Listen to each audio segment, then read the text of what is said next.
Alcohol is the most commonly used addictive substance in the U.S. 1 in every 12 adults suffers from alcohol abuse or dependence. Long-term use can cause serious complications. So when it comes to drinking, do you know fact from fiction?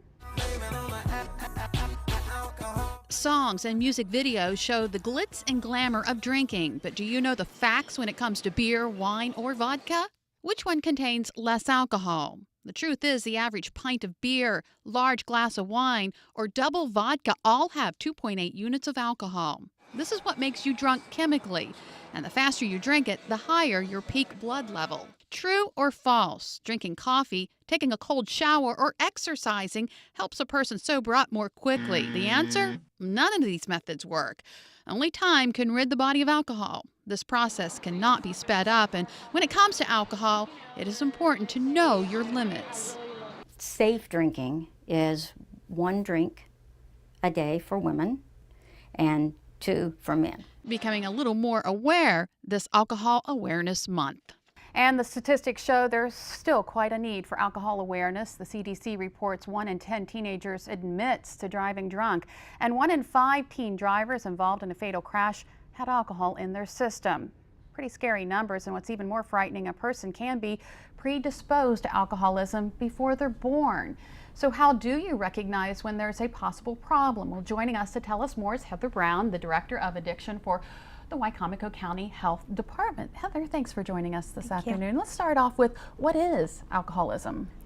Alcoholism is a point where a person becomes dependent upon the use of alcohol. So they may need that alcohol on a daily basis to function. It interferes with their daily life. It interferes with their relationships, and it affects their life in a very negative way. And it's something they, even if they want to try, they have problems quitting. Just like any other addiction, yes. And there are genetics involved. I was not aware of this. Alcoholism can actually run in the family? That's correct. Research has showed that there is a genetic link for individuals that have somebody in their family that has been dependent upon alcohol. Right. So for example, my grandfather, an alcoholic, I should worry perhaps about my children? It could. Again, like any medical condition that has run in the family, you never know if you're predisposed or not. It's just always good to take precautions. And what are those precautions, especially when it comes to children?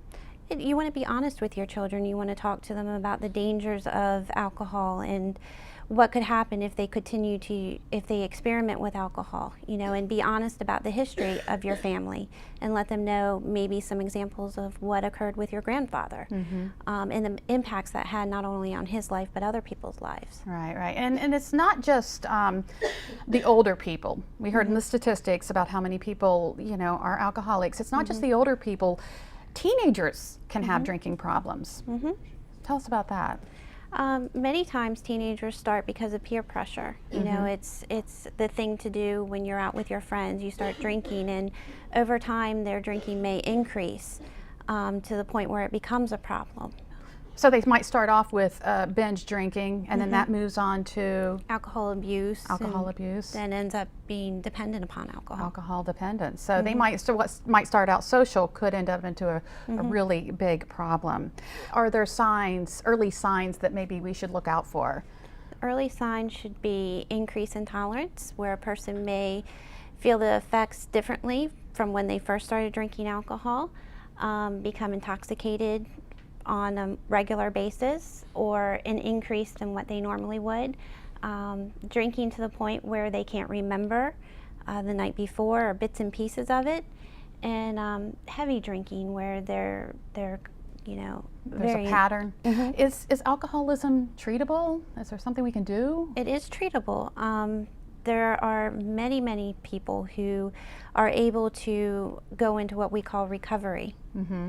And that person is not cured from alcohol, but they are able to maintain and regain their life the way it was previous to using alcohol on a regular basis. Now the health department is there to help out. What kind of programs do you have? We have outpatient and intensive outpatient services. We can also assist with referrals to inpatient services for those that may need to go through withdrawal. We can get them to a detox program and then a residential program to give them that extra time you know, to get themselves together and learn new tools to further their recovery. All right. Thank you, Heather. Good Thank you. information. And if you would like more information on alcoholism and how you can get help for you or perhaps a loved one, go to our website, delmarvalife.com, click on the show tab, now located on the left side of the home page. Still to come on Delmarva Life, spreading smiles to help save a life. We'll learn more about a local comedy tour being held to raise suicide awareness. Plus, one local mother shares the story of her son, just 12 years old, gone too soon, what she wants every family to know. Delmarva Life, we'll be right back.